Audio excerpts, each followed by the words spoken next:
friends, welcome to my channel Advocate Club. So today we have started the ninth part of JMFC 2017 pre-question paper explanation or analysis. We have conducted eight part already or eight sessions already. Today we have started ninth part. So please don't forget to subscribe my channel, like, share and comment. तो चलिए friends, अभी हमारे सिर्फ दो session रह गए हैं जिसमें हमने देखना है question number 81 to 90 and next वाले सेशन में हम देखेंगे 91 टू 100। देन हमारा 2017 का जो पूरा प्री का पेपर है judicial magistrate first of class का वो खत्म हो जाएगा। उसके बाद हमारा हम न्यू जो होगा 18 का वगैरह पेपर स्टार्ट करेंगे। फर्स्ट वाला आज का हमारा क्वेश्चन बनता है question number in the preamble of India constitution provides constitutional provision of liberty constitute of. तो प्रीएम्बल बेस्ड है, इसमें कुछ एक्सप्लेनेशन की नीड नहीं है। It is thought expression faith belief and worship, that is option number 4 is correct option. Next question हमारा है question number 82 which is the fundamental duty as provided under article 51A of the constitution of India. That is the correct option is the to develop scientific humanize and spirit of inquiry and reforms, that is option number 1। क्योंकि article 51A H में दिया हुआ है कि Indian constitution के It shall be the duty of every citizen of India to develop the scientific temper, humanism, and the spirit of inquiry and reforms. That is a 51A, article 51A का H वाला जो clause है वो deal करता है इससे। Therefore, correct option is option number 1. Next question हमारा question number 83 जो डील करता है uniform civil code for citizen is provided in Indian constitution as per article 44। Option number 2 is correct option. Option base है, direct article या section base आता है तो हम लोग डायरेक्ट इंडेक्स देके बोल सकते हैं कि ये यहाँ पर है। तो यूनिफॉर्म सिविल कोड यूसीसी जो है हमारा आर्टिकल 44 में डील करता है इंडियन कॉन्स्टिट्यूशन के। अभी हमारे कॉन्स्टिट्यूशन के क्वेश्चन कंटिन्यू चढ़ रहे, इसलिए आपको कॉन्स्टिट्यूशन में काफी सारी चीजें देखने मिलेगी। नेक्स्ट वाला हमारा क्वेश्चन बनता है जो क्वेश्चन है question number 84 that is dealing with part 4A regarding fundamental duties was added in the constitution of India by the amendment of 42 1976। That is option number 2 is the correct option. And इसको 42 amendment जो था 1976 का 42nd amendment 1976, इसको mini constitution भी बोला जाता है। Mini constitution क्योंकि इसमें क्या हुआ था, काफी सारे चेंजेस आए थे, इसलिए इसको मिनी कॉन्स्टिट्यूशन भी बोला जाता है। नेक्स्ट क्वेश्चन हमारा है question number 85 which is not necessary qualification to be a president of India.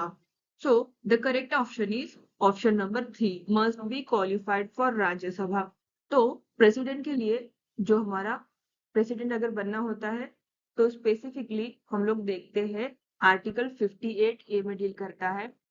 Article 58 1 of the constitution deal करता है हमारा no person eligible for the election as a president unless he is a citizen of India. तो first category क्या होना चाहिए, citizen of India होना चाहिए। Next होता है हमारा कंप्लीटेड ऑफ 35 ईयर, तो 35 ईयर होना चाहिए, ये हमारा 58 सेक्शन बोलता है। And is qualified for election as a member of the house of the people, that is a Lok Sabha. तो ये 3 जो कैटेगरीज है ये फुलफिल करना चाहिए एक प्रेसिडेंट को, क्वालिफिकेशन उसके होने चाहिए प्रेसिडेंट के पोस्ट के लिए, ये हमारा आर्टिकल 58 डिस्कस करता है। तो रिमेनिंग जो ऑप्शन नंबर 3 बच जाता है, इसका जो राज्यसभा का क्वालिफाइड होना not necessary for the qualification of president. Therefore the correct option is option number 3। Next question है हमारा क्वेश्चन नंबर 86 जो डील कर any claim by way of set off shall be treated as a separate suit and be deemed to have been instituted on the date as the suit in which the set off is pleaded. Yes, it is correct. So first option is correct. 1 86 का क्या होता है हमारा 1 जो है option वो correct होता है as per section 3(2)(b) of limitation act section 3(2)(b) of limitation act limitation का क्वेश्चन स्टार्ट हुआ है क्या बोलता है लिमिटेशन एक्ट 1963 हमारा तो ये बोलता है any claim by way of set off or a counterclaim shall be treated as a separate suit and shall be deemed to have been instituted in the case of a set off on the same day as a suit in which the set off is pleaded. ये first वाला जो para बताता है हमारा 1 का वो discuss करता है 2 का बी क्लॉज इसी से और नेक्स्ट वाला जो कॉलम आता है इसका नेक्स्ट वाला पार्ट वो काउंटर क्लेम से डिस्कस करता है तो ये जो स्टेटमेंट है ये सही है इसलिए फर्स्ट ऑप्शन हमारा सही बन जाता है that is true next question बनता है हमारा question number 87 a suit is decreed on 1 April 2015 and decree was prepared by the court on 16th February 2015 application for copy of decree was filed on 5 May 2015 whether the period taken by the court for preparing decree can be excluded while commuting the period of limitation for appeal. Period of limitation कितना होगा appeal का ये जो duration दे रखे 1 महीना हो गया अब क्या हो रहा है सीसी के लिए सर्टिफाइड कॉपी करने का जो लेने के लिए टाइम लगता है कोर्ट से हमको वो एक्सक्लूड होगा या नहीं होगा ये हमारा क्वेश्चन है क्वेश्चन नंबर 87 तो 87 का करेक्ट एक्शन बन जाता है ऑप्शन नंबर 2 नो क्यों क्योंकि explanation under section 12 of limitation act section 12 of limitation act क्या बोलता है friends here the application for copy of decree was filed on 5/5/2015 that is not with in time ये जो टाइम है as per section 12 of limitation act ये जो time बता रहा है वो कंक्लूड नहीं होगा लिमिटेशन देयरफॉर दो स्टेटमेंट दिया हुआ है वो ट्रू फॉल्स है इसलिए नो आता है इसमें एक्सक्लूड नहीं होगा नेक्स्ट वाला हमारा क्वेश्चन है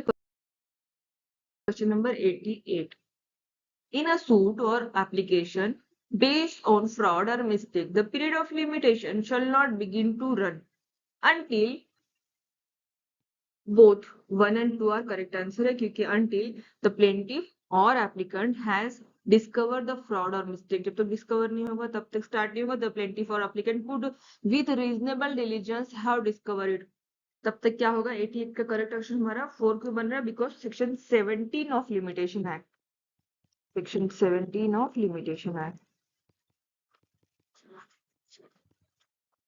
ओके तो फ्रॉड और मिस्टेक जहां पर होते हैं वो डिस्कवर होने के लिए क्या होता है डिस्कवर अब तक होता नहीं है उसके बाद से स्टार्ट होता है तो both 1 and 2 are is correct answer question number 89 a fresh period of limitation begins to run every moment of the time during which it continues in case of continuing breach of contract that is option number 1 is a correct answer because of section 22 of limitation act section 22 deal करता है of limitation act का limitation continuous period जो रहेगा breach का तब क्या होगा continuous period के हर एवरी मोमेंट पे डिस्कस होता है उसका time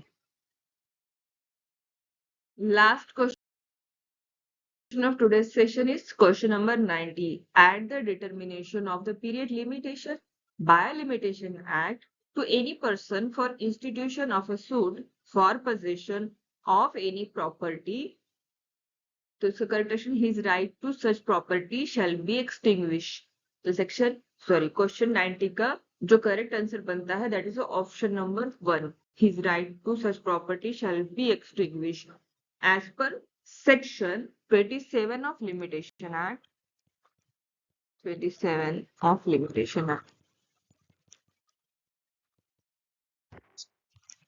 section 27 of limitation act the act at the determination of the period hereby limited to any person extinguished or sued for possession of any property. His right to such property shall be extinguished. ये बोलता है हमारा section number 27 of limitation act. Therefore, the correct option is option number 1. Correct answer हमारा 1 बनने वाला है. तो आज के लिए यही पर रुकते हैं फ्रेंड्स. 10 क्वेश्चन हमने कवर किए. नेक्स्ट वाले सेशन में हम अपना जो 10 क्वेश्चन कवर करके 2017 का पूरा क्वेश्चन पेपर जो है कंक्लूड करते हैं. Thanks for watching friends. Again please subscribe to my channel. Bye bye.